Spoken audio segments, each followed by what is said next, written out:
Hey everyone, Jake here with Homes for Patriots. I hope you're doing awesome. I want to do this video going over a loan estimate because this is where I find most people have the most confusion. And going through this, I want to show you what things mean, how they impact you, and also where a lot of people get misled by, just the unethical people out there that work in the lending business. So let's jump right to it. As you can see here on the screen, we have a loan estimate. This is a purchase transaction. It shows you over here on the right, it's a fixed rate. It's a conventional loan. Here is something to consider. The first thing, when people quote you an interest rate, if it's not locked, you don't have a guaranteed rate.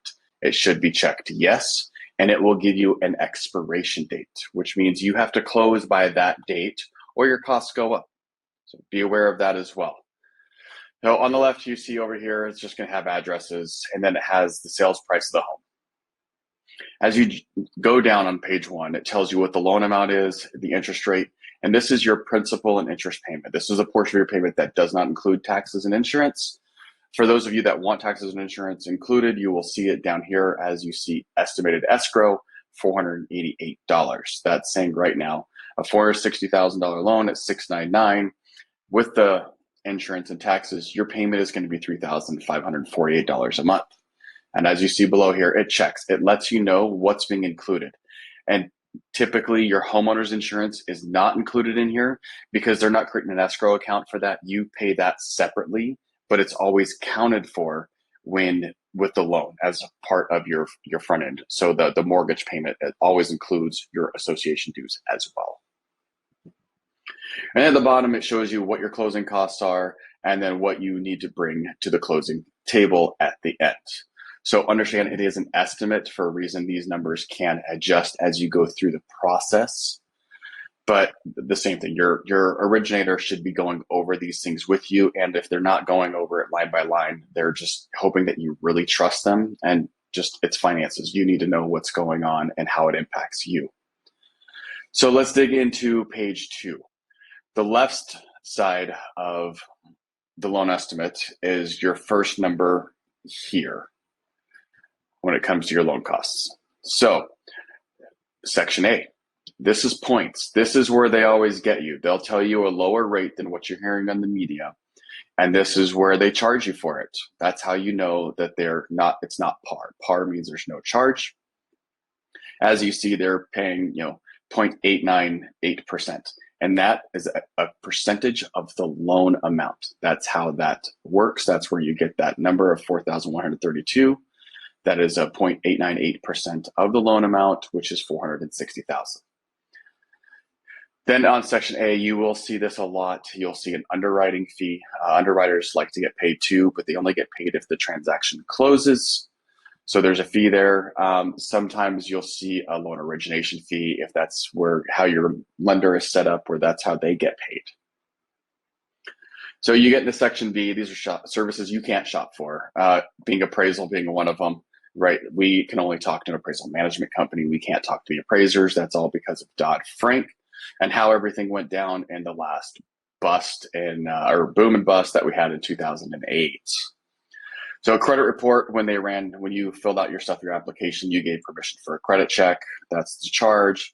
Now, some of these other fees get lender dependent. Not everyone has a MERS fee. Not everyone charges for the flood cert or a tax service, but you'll always see those numbers there. Third-party processing fee, that becomes more typical when you are working with a broker because they have a third-party processor who helps process the loan. Very standard. Even with direct lenders, it's usually hidden in the interest rate that costs. So it's there, but you don't see it. And then the last one is the verification of employment fee. Every place wants to get paid, even the people who want to verify that you're employed, and they charge. So that fee is there. Now, something to be aware of, that can go away if it's not needed necessarily, but it should be there up front to let you know where the fees are going. Now you get into section C. This is your title work for the most part. Your closing protection letter, that's not always for every single state, but most states have it. You have every lender and title company will have a couple fees on here. Some of them may be different than others. This one obviously has a courier wire email fee. Most have endorsement fees. Those are endorsements on your title, so they charge for that. A notary fee is if you can't go into the office to sign, they send a mobile notary out to meet you, and that way you guys sign and those people charge, right? This fee varies very much from state to state and from distances and everything else. Now, your premium for your lender's coverage, this is, $2,400. That's actually pretty much on board with where you're at. You might get it down to $1,500 depending. The same thing though, this can fluctuate from state to state. There is a recording fee here, which is kind of interesting because it's usually up here. And then you have a closing and settlement fee. So this is that escrow account. When you go in and you give your good faith deposit or your earnest money deposit, they charge for that account, and it also becomes that's where your settlement is. So when you settle everything out, that's that account. That's what the title company holds and keeps your cash separate from everything else. That's the fee for that account. Then you get down here on section D, and this gives you a sum of everything on the left side here. And then we dig into the right side, right? So there's other costs. So recording fees and other taxes. Government wants paid, man. I wish I could say this differently, but Uncle Sam and the states and some municipalities all want to be paid no matter what. There are states that have an actual transfer tax where, they charge you for selling your home as a tax on top of the capital gains that you gain from it as well. So that could also be there as well. The next thing that you'll run into on a purchase is your prepaids. So homeowners insurance is always paid a year in advance. So if you're going to close, say June, you're going to pay for June of that year through May upfront. It's always that way. That's how HOI or homeowners insurance premiums work. So you'll always see on here on section F, it's a 12-month premium.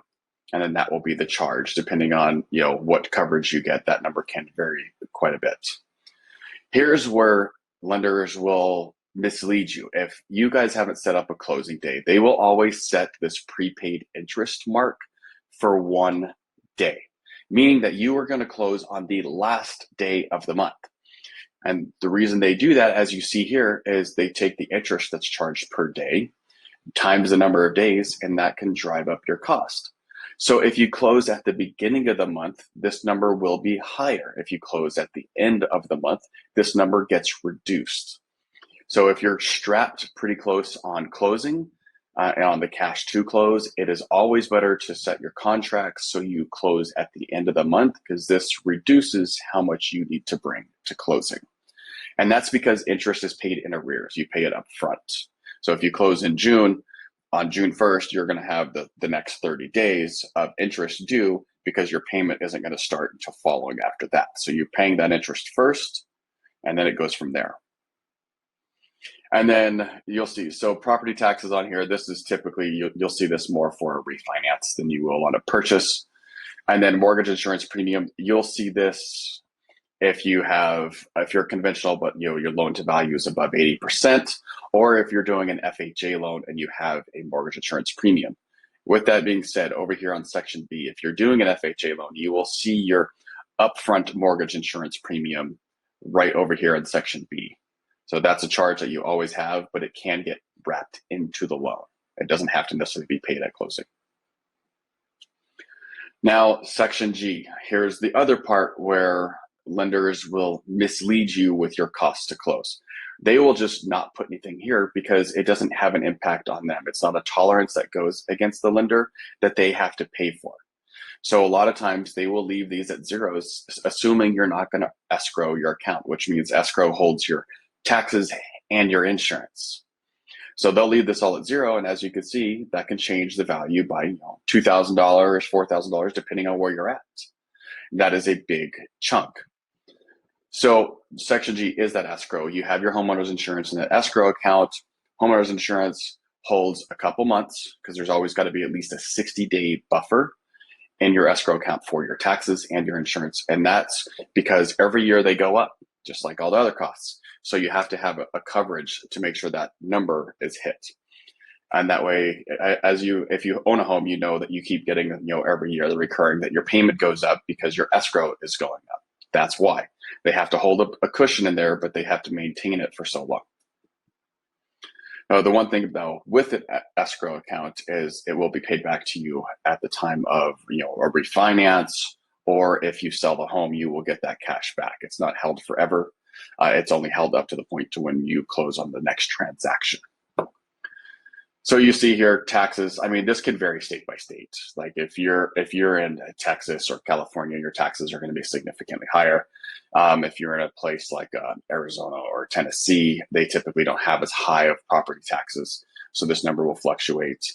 And the same thing as far as it shows how many months that you're going to need, and that is based on when your taxes are due compared to when your loan and transaction should be closing. So there's always at least a 2-month buffer on homeowners insurance. So this number of 2 months is standard. Now you get down to section H. This is the fun stuff. This is homeowners insurance, right? Your HOA needs to get paid no matter what. And you have to pay transfer fees. That every HOA is different. Some will have transfer fees. Some will have, I can't even think of the other fee. It's a ridiculous like $2,500 fee that a lot of them have. It's because the master plan for the community still needs money. So you pay that when you purchase the home at that point. This number can completely fluctuate all over the place, but it is up for negotiation when you buy the home. So that's something else to be aware of. Just because, and this is something your realtor should be talking to you about as the negotiation for this. If you don't want to pay those, you can say, hey, look, but I need to make sure they take care of these fees for the HOA transfers. And that's, like I said, that's something between you and your agent. But yes, it's always up to negotiation. But ultimately, most of the time, the transfer fee just goes straight to the buyer. And it varies. Same thing from HOA to HOA. So you'll see down here, you have your total closing costs. So on this transaction here, as an example, you're at about $15,939. And the next line here is key to be aware of. This is lender credits. So what that means is your interest rate gave you a bit of a credit for what you chose. It doesn't happen all the time, but sometimes it does. It depends on the types of transactions. And sometimes you buy up your interest rate to get a credit to reduce your closing costs. So the bottom right is really where it gives you the nitty gritty. It should show where your deposit's at. So this is your good faith deposit, your earnest money deposit, and then where adjustments go, and then your estimated cash to close. So that is just a good quick overview over the loan estimate. I hope you liked that. There is another page, and it gives you comparisons. In 5 years, this is how much you pay in interest compared to principal. And the reason it shows that is because how an amortization schedule works is you're paying the bank way more first than you are at the end, right? The bank's going to get their money before, it's going to apply it to the principal pay down of your home. That's why in 5 years, this home would only have paid down just under $27,000, but it'll pay $195,000 to the bank. Hence, the one with the money makes the rules. It gives you an APR, which covers all the costs included in the loan plus the interest rate. And then your total interest percentage. There's a lot of other things down here. They order an appraisal. This loan is not an assumption. So loan assumptions are very rare. I'm not going to dig into that just to keep this as transparent as possible. And that's where you have it. And the other thing is, let's talk about, we intend to service your loan. Honestly, this part here, they could say they're going to service your loan at the beginning, and 3 months later, they're going to transfer servicing. So don't be surprised if you get a letter in the mail and say, hey, look, by the way, you're not working with lender AB, you're working with lender XYZ now, as far as who you make your payment to for your mortgage. So I hope you got a lot out of that. I hope that helped you understand where you're at with the loan estimate. If something was not clear, please comment below in the questions with your question, and I'm happy to clarify that for you. In the meantime, I hope you like this, and you know what? I mean, just be you and make sure you're not getting screwed on deals so you understand what's going on. And if you are working with me, you would get a video just like this over your specific loan estimates. So I hope you like that. And once again, Jake, Homes for Patriots, your one-stop shop for all your real estate needs, because we are the lender and the realtor for you.